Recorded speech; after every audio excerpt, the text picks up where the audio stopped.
Algunas escenas de este programa fueron grabadas nuevamente, incluyendo imágenes de las investigaciones. Una joven muere al caer de un acantilado en California. Meses después de su funeral, un investigador sospecha que fue empujada.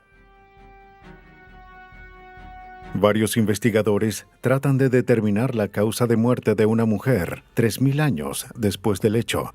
¿Cómo podrán realizar una autopsia sin destruir su momificado y frágil cadáver?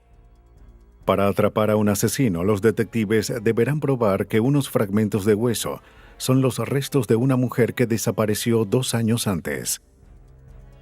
El tiempo no cura todas las heridas. Por esta razón, los detectives no descansan en seguir los rastros de casos estancados y olvidados. Con tecnología de punta, los expertos forenses pueden viajar meses, años o milenios en el tiempo a fin de revelar misterios sacados de las tumbas.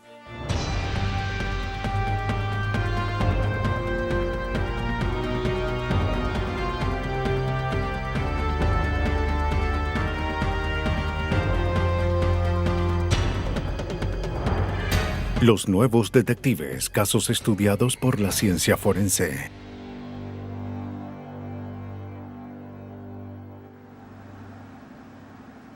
Sacados de la tumba. Desde San Diego hasta San Francisco, las carreteras costeras de California son una de las rutas más espectaculares del mundo. Hacia el norte, blancas arenas y atestadas autopistas poco a poco dan paso a un paisaje completamente distinto. Al recorrer la península de Monterrey, vemos cómo las montañas colisionan con el mar, formando una majestuosa unión de poder y belleza. Al sur de California, el vasto cielo y el indomable océano Pacífico atraen a visitantes hacia el borde de vertiginosos acantilados para disfrutar de una impresionante vista A ver. ¿Aquí? Está bien. y tomar una Siéntate. fotografía como Coloca el recuerdo. pie así. Perfecto. Pero a veces, ¿Listo? esa Ahora atracción sí. es Saldrás muy demasiado bien. fuerte. Sonríe. 1, 2, 3. ¡Whisky!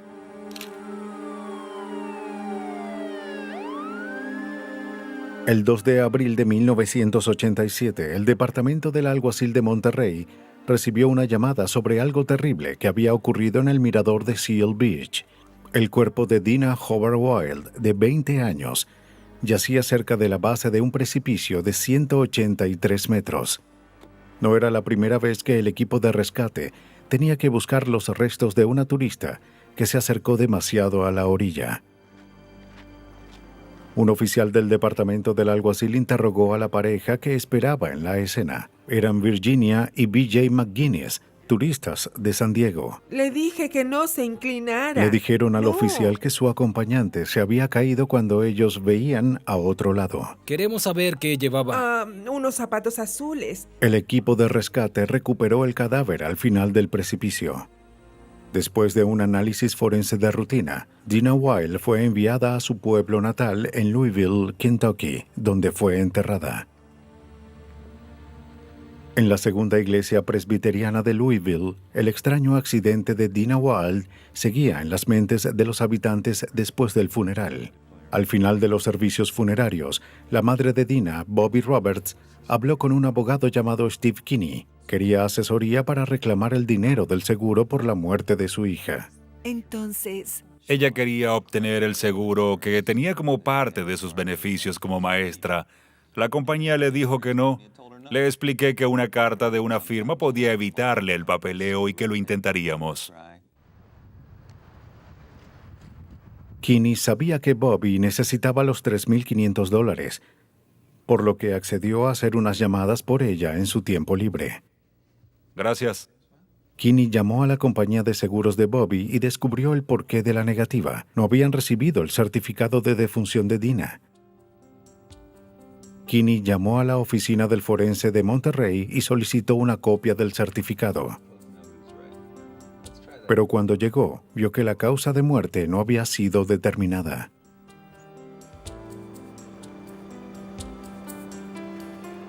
Como se creía que Dina había muerto por un accidente, el equipo no hizo mucho además de recuperar el cuerpo.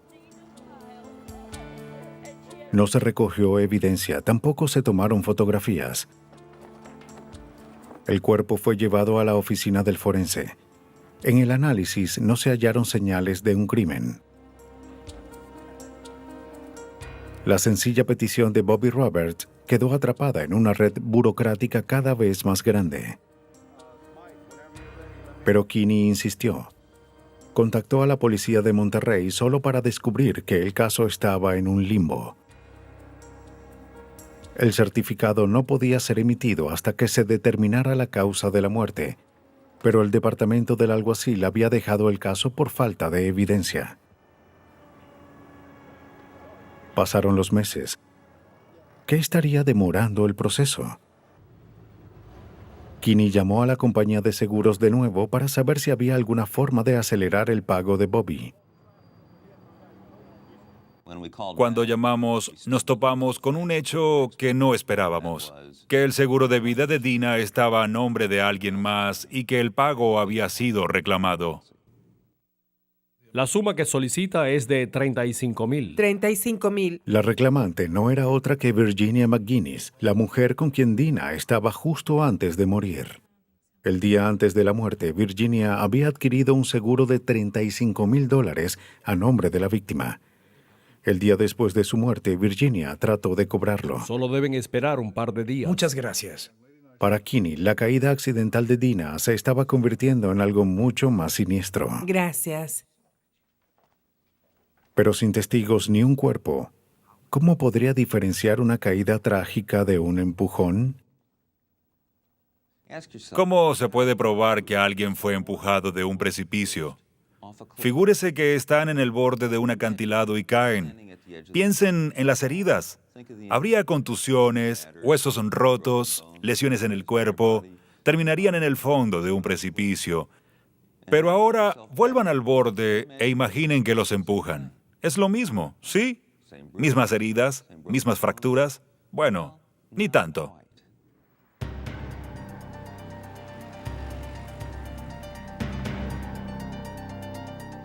Que Dina hubiese sido empujada era una hipótesis escalofriante, pero seguían siendo solo sospechas.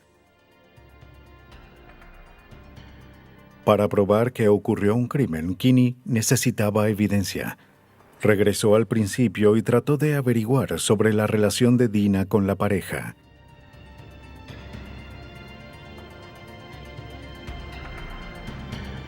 Virginia y BJ McGuinness, los padres de una de las amigas de Dina, la habían recibido en su hogar en San Diego después de que se separó de su esposo. La soledad que sentía Dina disminuyó durante los entretenidos meses que pasó con sus padres sustitutos. Era conocida por sentir una devoción ciega por nuevos amigos. ¿Será que fue engañada por los McGuinness? Para confirmar sus sospechas, Kinney obtuvo una copia del informe de autopsia emitido por el forense. En el informe observó algo inusual.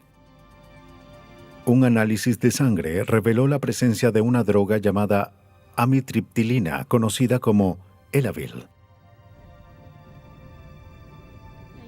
¿Cómo te sientes? A Dina nunca se le había prescrito ese antidepresivo. Pero sí se le había prescrito al esposo de Virginia, BJ. ¿Estás bien? La toxicóloga Catherine Ham analizó de nuevo una muestra de sangre de Dina que se mantuvo congelada después de su autopsia. Debía observar los niveles de la droga. Si se cometió un crimen, Kinney esperaba poder probarlo en el laboratorio. Creo que muchos criminales subestiman lo que podemos hacer en el laboratorio. Para analizar la presencia de químicos en la sangre, Ham añadió un solvente en la muestra. Ahora lo colocamos aquí. El recipiente se agitó por 20 minutos para que las drogas salieran de la sangre hacia el solvente. Luego se extrajo el solvente de la muestra y se evaporó.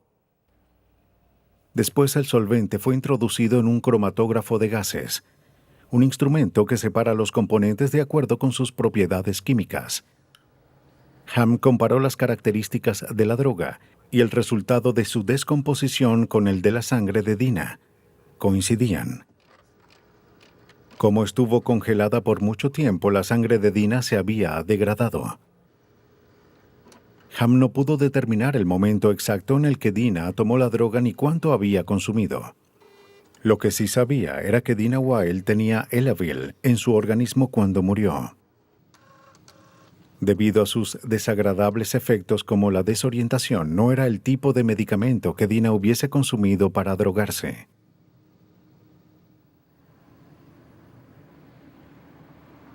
Las personas que toman esta droga suelen sufrir de debilidad, náuseas y vértigo.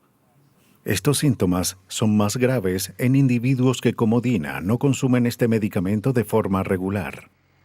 Cuando supo sobre los efectos del Elavil, Kinney se dio cuenta de que debía reformular su teoría sobre los últimos momentos de Dina.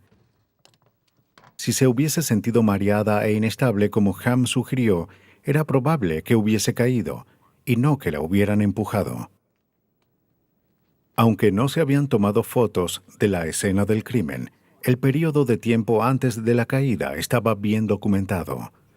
Virginia había enviado a la madre de Dina las fotos del día del accidente como gesto de condolencia. Aquí ¿Pero es dónde donde estará? ella...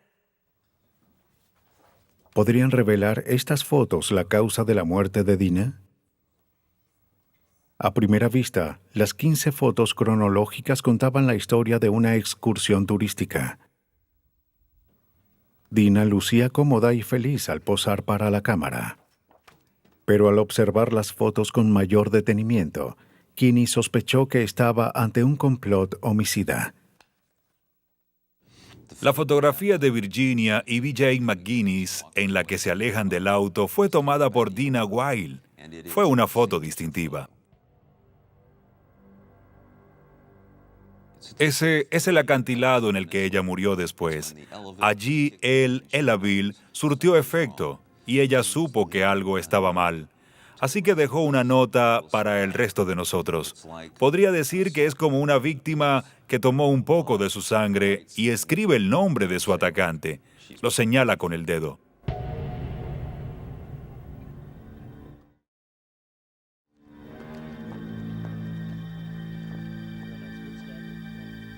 Uno, dos, tres, sonrían.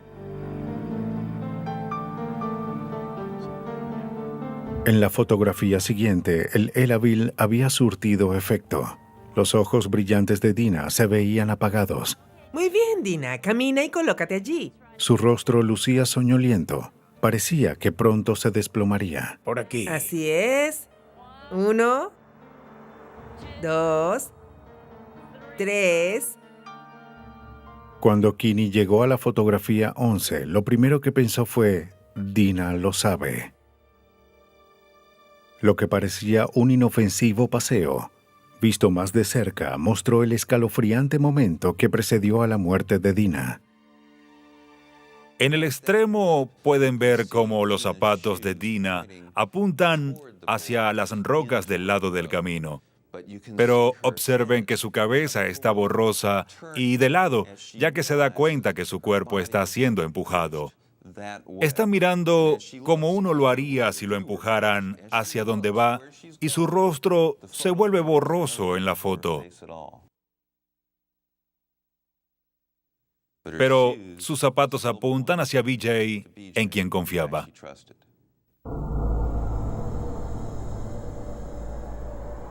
Bien. Poco Ahora después, tomaré Dina una foto de murió. ustedes dos mirando hacia la costa.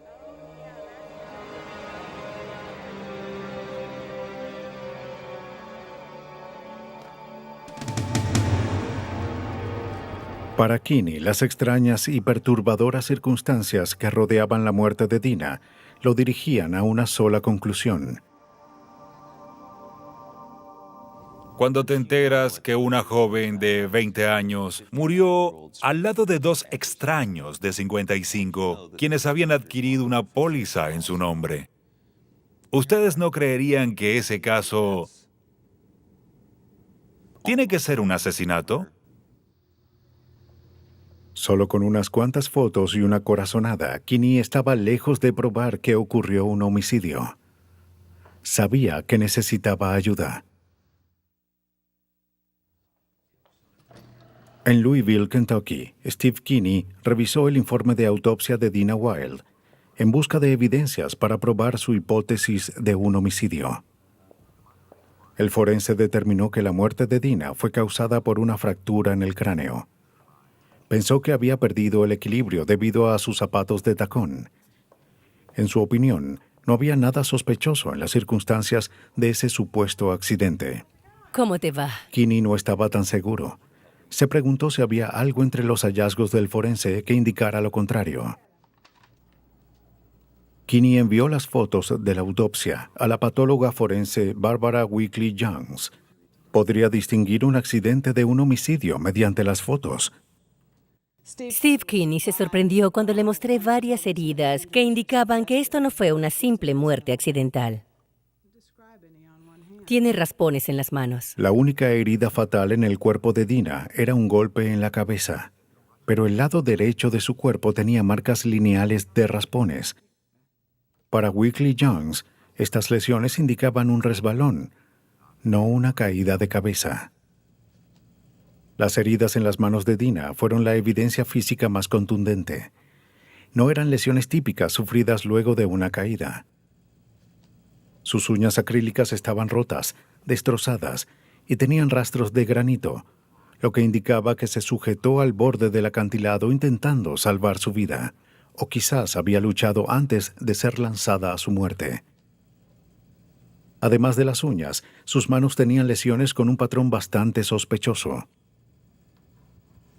Las manos tenían enormes hematomas, negros y azules, arriba y alrededor de sus nudillos. Esto sucede cuando te agarras del borde de un precipicio y alguien más te pisa. Kinney se preguntó si la fractura en el cráneo de Dina fue el resultado o la causa de su terrible caída. La cima del precipicio tenía un descenso leve en los primeros metros. Si Dina trató de salvarse, sin duda se habría aferrado a una roca o a una raíz.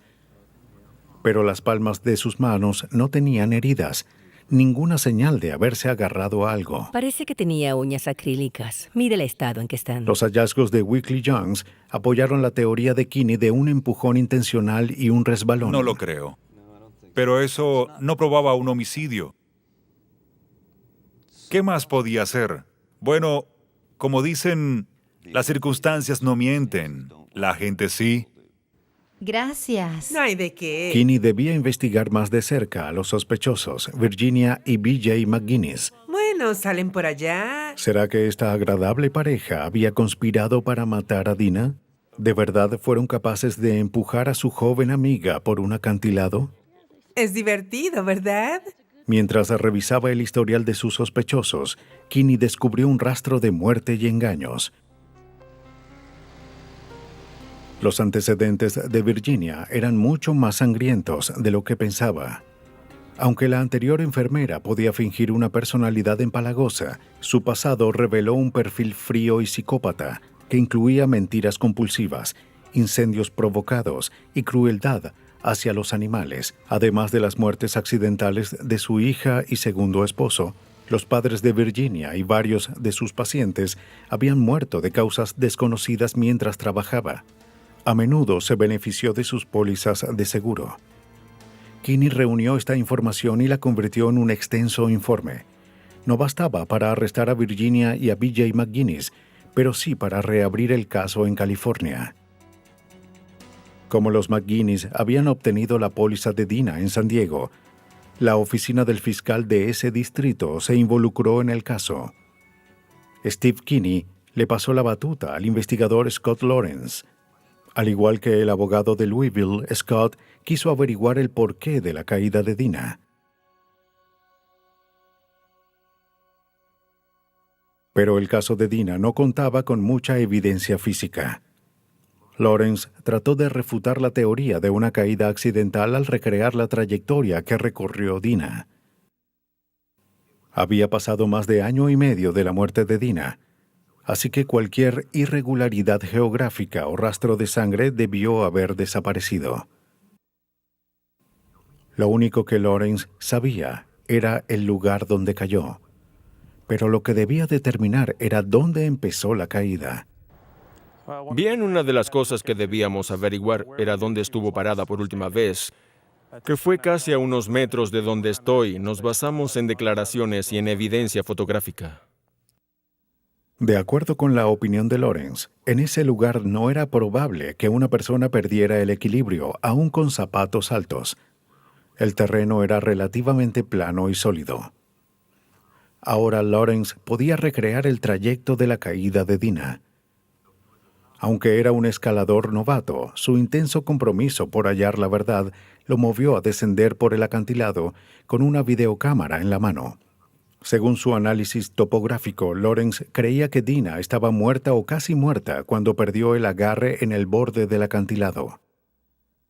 Sin embargo, la primera sección del precipicio no era una caída escarpada. Si Dina hubiese caído accidentalmente allí, era probable que hubiese podido detenerse. También hubiese gritado. Después de la primera pendiente, el acantilado desciende de repente. Lawrence pudo ver la rapidez, además de la ruta por la que Dina probablemente cayó. Al tomar piedras por separado y lanzarlas hacia abajo, tuvimos una idea muy acertada de cómo el descenso aumentaba al pasar la pendiente y al llegar a los primeros 12 o 15 metros hacia abajo con dirección al océano. Si Dina hubiese simplemente caído por el precipicio, habría llegado al fondo a más de 193 kilómetros por hora. Pero su cuerpo estaba entero, sin marcas de caída y con muy pocas fracturas. La investigación de Lawrence confirmó el análisis que realizó Weekly Jones del cuerpo. Dina cayó por el acantilado con un resbalón lento, en lugar de tener una caída acelerada. Parece que en esta parte La cuidadosa reconstrucción de la caída que realizó Lawrence no coincidía con la versión de los McGuinness. Así que intentamos varios métodos para interpretar lo ocurrido. Al final de todo había puras incógnitas y la gente que conocíamos no hablaba. Para septiembre de 1989, la policía había reunido suficiente evidencia para arrestar a los McGuinness.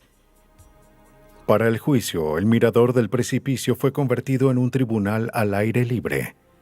La reconstrucción que realizó Scott Lawrence tuvo un profundo impacto en el jurado. La odisea que había empezado en la oficina de Steve Kinney terminó cuando el jurado halló a Virginia McGuinness culpable de conspiración, asesinato en primer grado, fraude, falsificación y homicidio con fines de lucro. Fue sentenciada a cadena perpetua sin libertad condicional. B.J. McGuinness había muerto de pulmonía antes del juicio. Las inconsistencias en la supuesta muerte accidental de Dina Hobart-Weil se aclararon, lo que reveló un asesinato a sangre fría, a pesar de que ni el cuerpo ni la escena del crimen habían sido preservados. Para los expertos que se ocupan en resolver crímenes pasados, el análisis exhaustivo de los rastros más pequeños marca la diferencia entre la justicia tardía y una muerte que permanece perdida en el tiempo para siempre. Durante 7 años, Susan Davis vivió un matrimonio insatisfactorio con un vendedor de seguros llamado Ralph. Siempre pensaba en dejarlo, pero nunca pudo alejarse de su hogar en Columbia, Missouri. Pero una noche de junio de 1985, después de un largo día de trabajo como secretaria, se subió a su Ford Escort y se marchó para nunca ser vista de nuevo. Como no fue al trabajo al día siguiente ni respondía a llamadas telefónicas, su madre contactó a la policía. Oficiales del condado de Boone interrogaron a familiares de Davis y registraron su hogar, pero no hallaron nada que indicase que Susan había sido raptada. Pasen adelante. Había quienes creían que Susan se había marchado para librarse de una vida que se había vuelto dolorosa y complicada. En el momento de su desaparición, Susan ya había logrado hacer algunos cambios drásticos. Queríamos saber si... Parece que ella... Se separó de Ralph y envió a sus 2 hijos, Robbie y Angela, a vivir con sus padres en Iowa. ¿Y cuál era su ocupación? Quizás quería empezar de nuevo en otra región del país. con mi padre. El capitán Larry McRae dirigió la investigación. Ralph Davis nos dijo que cuando Susan desapareció, ella tenía un novio. Era probable que se hubiese marchado a Texas y algún día regresaría. Susan fue declarada como persona desaparecida. En su ausencia, Ralph regresó al hogar. Sacó a sus hijos de la casa de sus abuelos y empezó a vivir como padre soltero. La familia esperó en vano el regreso de Susan. Está bien. Cuando sus ingresos bajaron, Ralph fue a los tribunales para asegurarse de que si Susan reaparecía, estuviese obligada a pagar manutención. Pero no había pistas de su paradero y las esperanzas de que regresara disminuían. Pero McRae se dio cuenta de que la rutina de esposo dolido de Ralph Davis era una simple fachada. Al analizar los informes policiales, comprendió lo abusivo que Ralph había sido con su esposa. Durante su matrimonio, Susan había vivido a merced de la furia de Ralph. Pero una noche de 1985, meses antes de su desaparición, llegó hasta el límite. ¿Quién es ese tipo? Como temía por su vida y la seguridad de sus hijos, ella reunió las fuerzas para llamar a la policía. Ralph fue arrestado. Investigamos cuando afirmó que Ralph la había golpeado. La fotografiamos y se emitió una orden en la que Ralph no podía regresar a su casa. Debía mantenerse lejos de Susan y los niños. Esa breve detención no logró calmar a Ralph. Estaba completamente enojado cuando fue liberado bajo fianza y luego Susan desapareció. Las inclinaciones violentas de Ralph apoyaban la teoría de que Susan lo había abandonado y que cubrió sus rastros para protegerse, pero para McRae había detalles que no tenían lógica. ¿Por qué esta devota madre no había contactado a sus hijos? ¿Por qué no había hablado con su madre para decirle que estaba bien? McRae sospechaba que este caso se trataba de algo mucho más siniestro que la huida de una mujer. McRae creía que Ralph Davis no contó toda la historia, pero sin evidencia la policía no podía hacer nada. No había cadáver, no había indicios. El auto de Susan había desaparecido.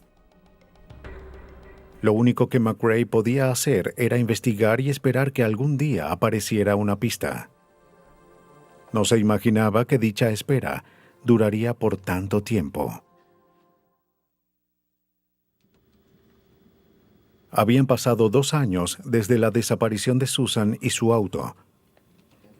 Aún no se sabía si ella se había marchado del pueblo intencionalmente o si había sufrido un destino mucho peor.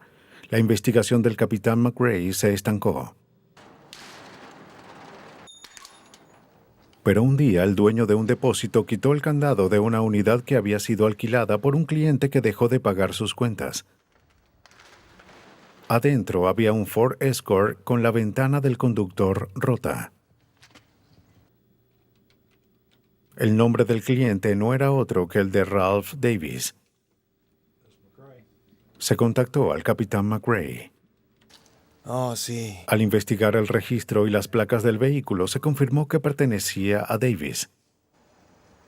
McRae echó un vistazo al interior del auto y quedó impactado por lo que vio. Cuando nos acercamos al vehículo y miramos adentro, supimos que alguien había muerto en ese auto. Había manchas de sangre y tejidos en el tablero, los asientos y las viseras. En el suelo había fragmentos de vidrio y casquillos de bala. 2 ambientadores le daban un toque irónico a la terrible escena. Después de 2 años de estar con los brazos cruzados, McRae podría investigar a su sospechoso principal, Ralph Davis. Davis contó una historia para explicar la ubicación del auto. Dijo que antes de irse del pueblo, Susan lo visitó por última vez. Estaba armada. Ralph la dominó, la sacó del auto y se puso enfrente del volante. Cuando avanzó para irse, Susan rompió la ventana con el brazo y manchó de sangre el vidrio.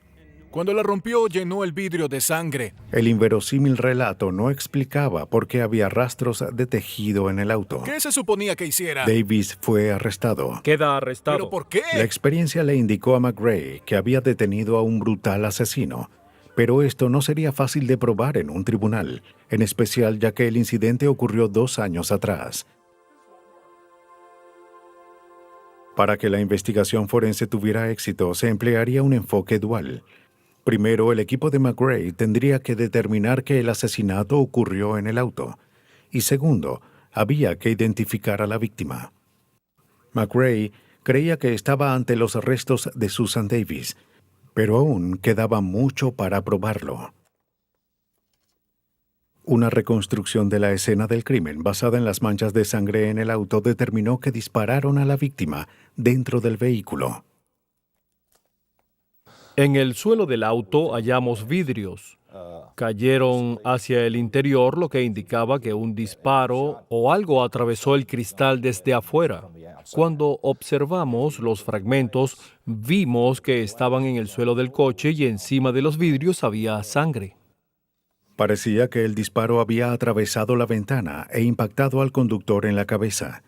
El impacto movió a la víctima hacia el otro lado del auto y atravesó el espejo retrovisor con la suficiente potencia para romper el parabrisas. Por la cantidad de sangre y tejidos hallados en el auto, el forense determinó que alguien había muerto allí.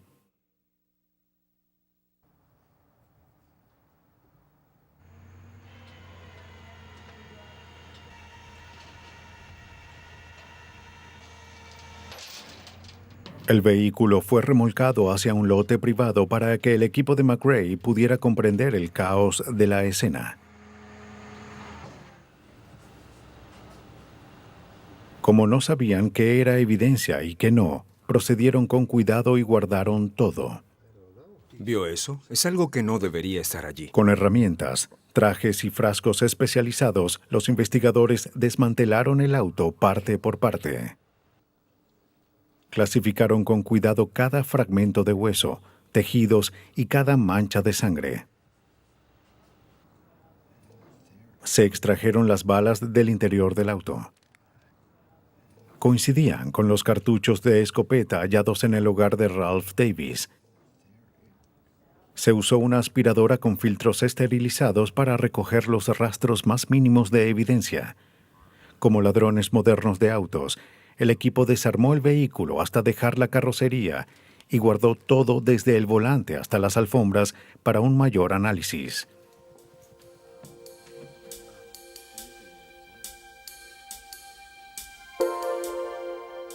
En el Laboratorio de Identificación de Osamentas Humanas de la Universidad de Missouri, llegaron fragmentos de metal, vidrio y elementos sin identificar enviados al antropólogo Sam Stout. Si había fragmentos de huesos humanos en dichos restos, Stout sabría cómo revelar sus secretos. Mi labor como antropólogo quizás será importante en este caso, ya que como antropólogos siempre nos llaman para analizar fragmentos de hueso. Creo que somos los que más conocemos los huesos y fragmentos de hueso, ya sean de un fósil de hace 2 millones de años o de un cementerio actual. Se dividieron 33 fragmentos que no llegaban a 1 centímetro en pequeños recipientes de plástico. Estos son los fragmentos de hueso que encontramos. Como los rastros eran tan pequeños, fue casi imposible determinar a simple vista si eran huesos. Para asegurarse, Stout debía analizar las muestras con un microscopio. Pero primero se debían preparar para dicho análisis. Para crear las diapositivas, la asistente de Stout colocó plástico en cada fragmento. Cuando el aire es extraído de la cámara de vacío, el plástico impregna la muestra y se endurece. La muestra luego es cortada en trozos delgados como el celofán. Luego se suaviza y se coloca en una diapositiva para su análisis. El análisis microscópico de las muestras indicó a Stout que de hecho estaba observando huesos humanos. Stout sabía de dónde provenían los fragmentos, de un cráneo humano. El Dr. Stout determinó que los minúsculos rastros en el suelo del auto de Susan Davis, de hecho, eran huesos faciales humanos. Ahora quería averiguar si había algo distintivo en los huesos que pudiese vincularlos con Susan Davis y su muerte. Stout observó que había varias manchas en los fragmentos. Los envió al laboratorio del Departamento de Geología de la Universidad de Missouri. Un microscopio de electrones reveló que había rastros de plomo incrustados en los huesos. La presencia de antimonio indicó que también había rastros de pólvora. La víctima había sido disparada. El análisis minucioso de estos fragmentos revelaba los detalles de un evidente homicidio. Pero ¿cómo podría Stout relacionar los huesos con Susan Davis? Stout notó un detalle inusual. Además de las manchas de plomo, había otra ligera decoloración en el hueso. Para Stout, este patrón indicaba que la víctima había estado tomando tetraciclina. Para confirmar esta teoría, colocó el hueso bajo una luz ultravioleta. Si la droga estaba allí, el hueso brillaría. Vimos que la tetraciclina empezó a brillar y luego sugerí que se examinaran los informes para saber si a Susan Davis se le había prescrito tetraciclina. El doctor estimaba que la víctima tomó la droga por al menos 3 meses antes de morir. McRae supo al registrar el hogar de Susan que a ella se le había prescrito tetraciclina en el tiempo de su muerte.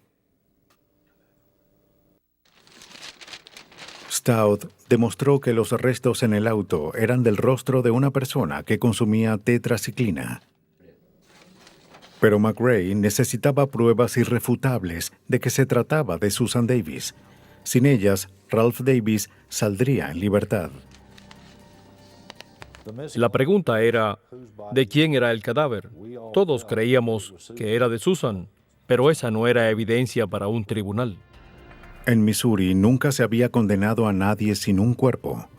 Así que McRae tenía una doble tarea. Antes de probar que Ralph Davis era un asesino, debía demostrar que Susan Davis era la víctima. Los toques finales de la investigación quedarían escritos en sangre.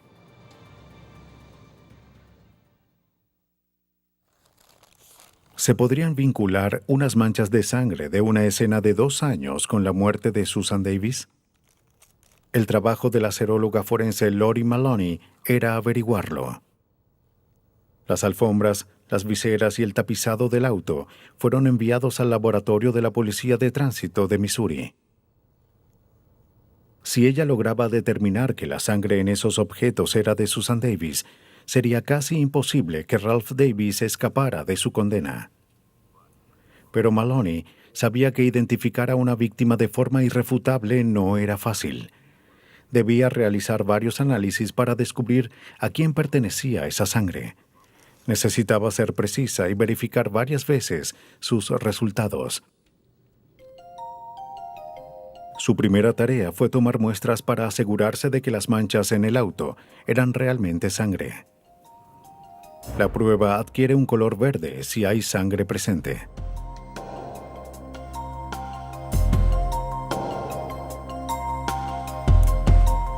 Luego Maloney debía confirmar que la sangre era humana. Añadió anticuerpos humanos a las muestras. Cuando la sangre humana y los anticuerpos humanos entran en contacto, reaccionan formando una delgada línea blanca.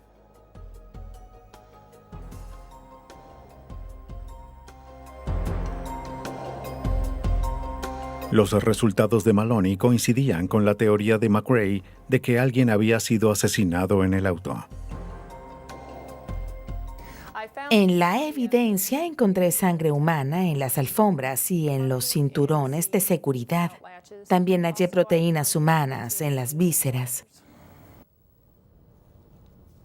Pero ¿cómo podría probar que los restos eran de Susan Davis? Ella no tenía muestras de la sangre ni de los tejidos de Susan para compararla. A menudo se usan las pruebas de paternidad para establecer el parentesco al comparar el ADN de un hombre con el del niño o la madre.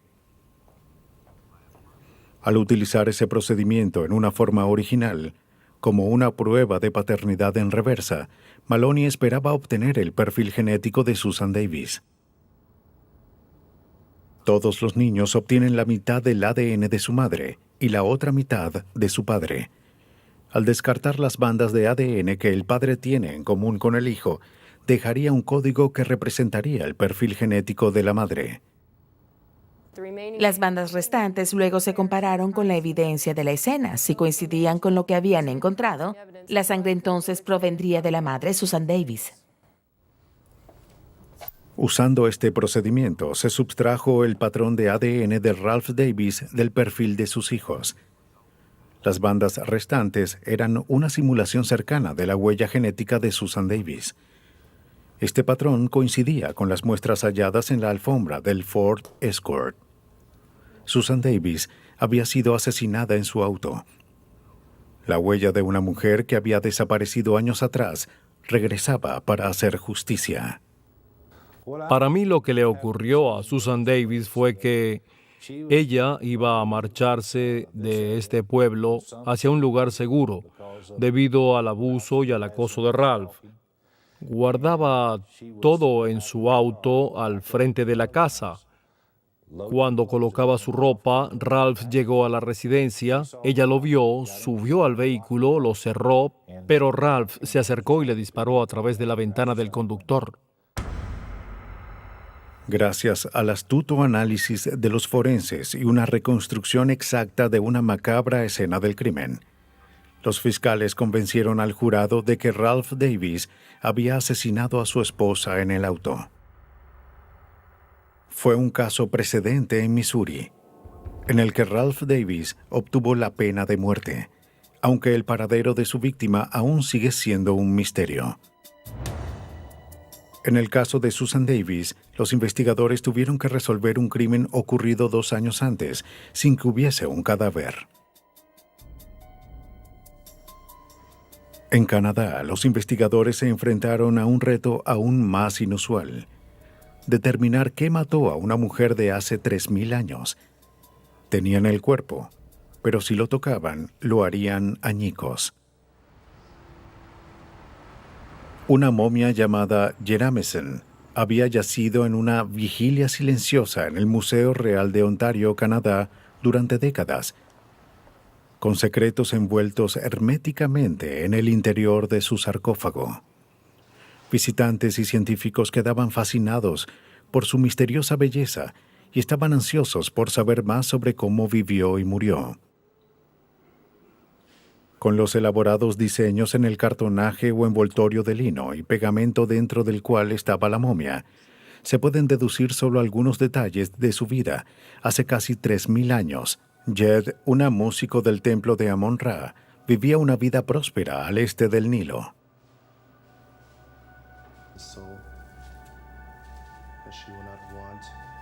Para los egipcios, la vida después de la muerte era motivo de celebración, pero solo podía lograrse si se abandonaba este mundo de la forma correcta. El rumbo a la tierra de los dioses podía ser muy peligroso. Para que el alma sobreviviera el viaje, el cuerpo debía ser fuerte.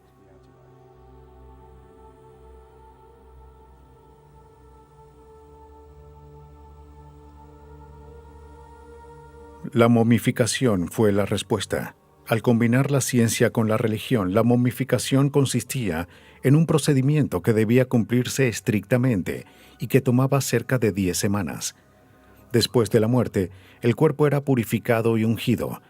Se hacía un solo corte en el abdomen, luego se removían los órganos internos y se preservaban en jarrones. Después se aplicaba una sustancia secante hecha de arena y sal llamada natrón. Con las temperaturas áridas bajo el sol egipcio, el cuerpo se disecaría en 40 días.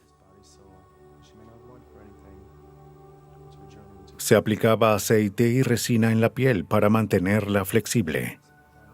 Luego se insertaba un relleno de lino en el cuerpo para mantener los contornos.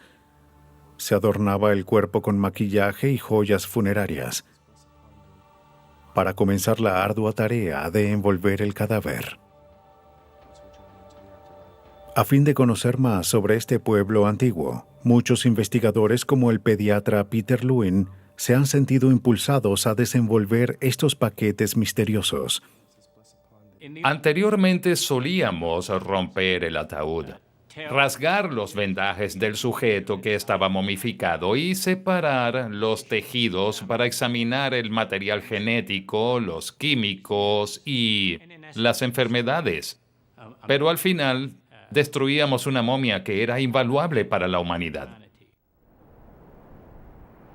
Lewin creció en Egipto y siempre ha sentido fascinación por las momias.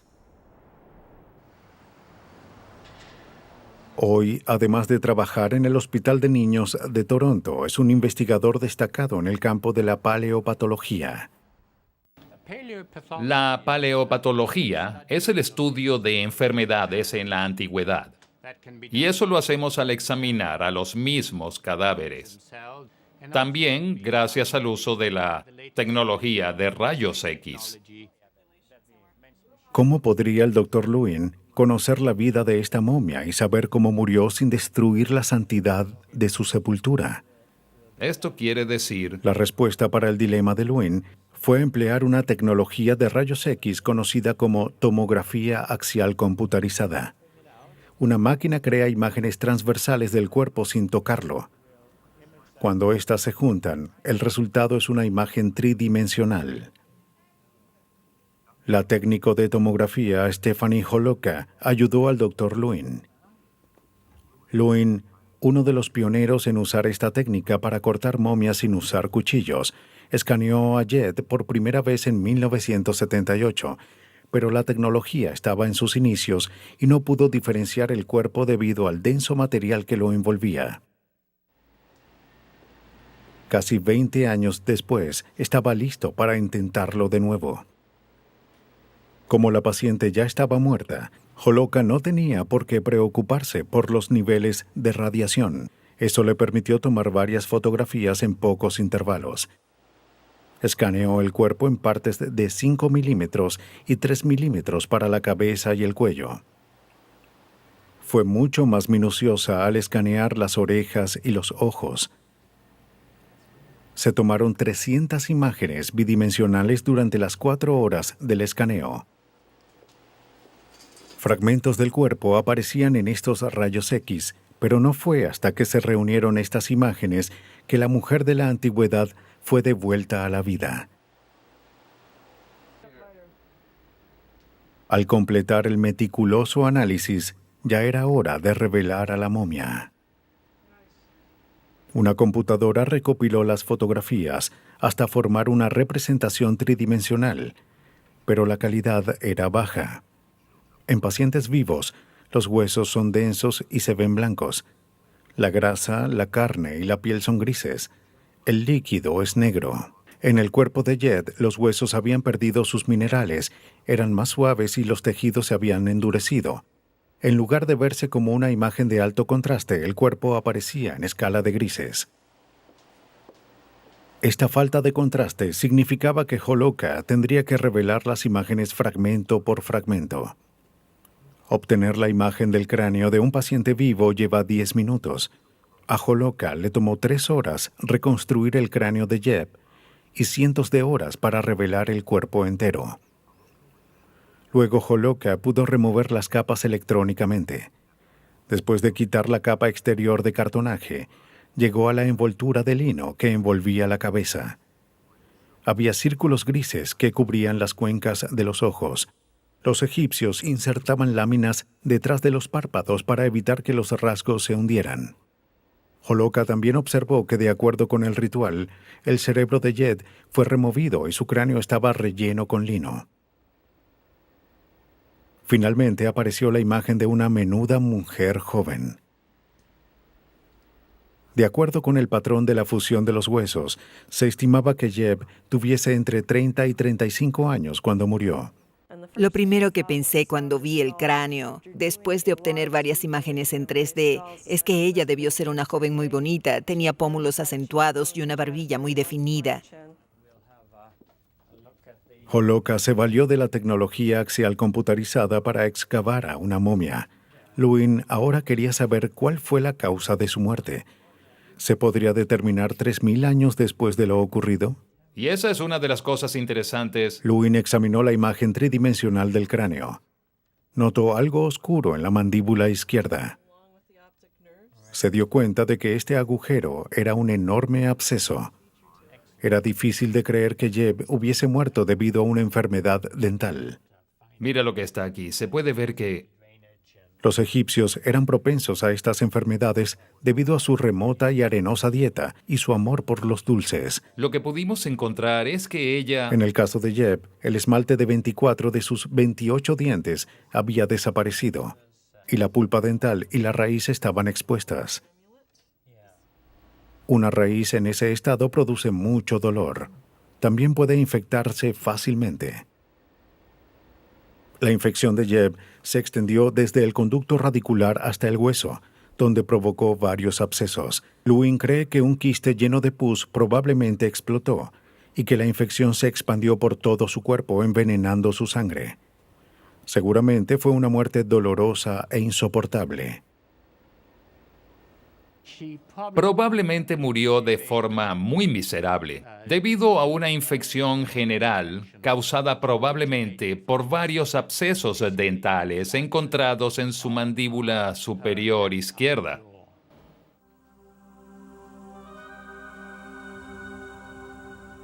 Esta hermosa músico de Tebas sufrió un dolor insoportable. Pero después de la muerte, gracias a los esfuerzos del equipo del Dr. Lewin, finalmente obtuvo el tan aclamado y digno destino que su cultura apreciaba tanto.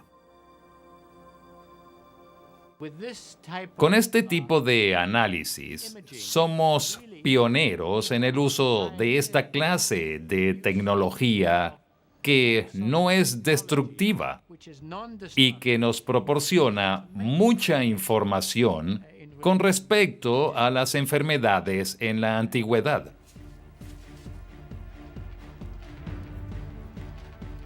Como la momia había sido preservada tan cuidadosamente, el tiempo no impidió el avance de la ciencia. Los detectives que se ocupan en extraer la verdad del pasado tienen una lucha constante con los estragos del tiempo. Hoy la ciencia es su mayor aliado en esa lucha. Con las técnicas más modernas, los expertos forenses están ganando esta guerra en contra del tiempo y revelan voces olvidadas que se encuentran debajo de las tumbas.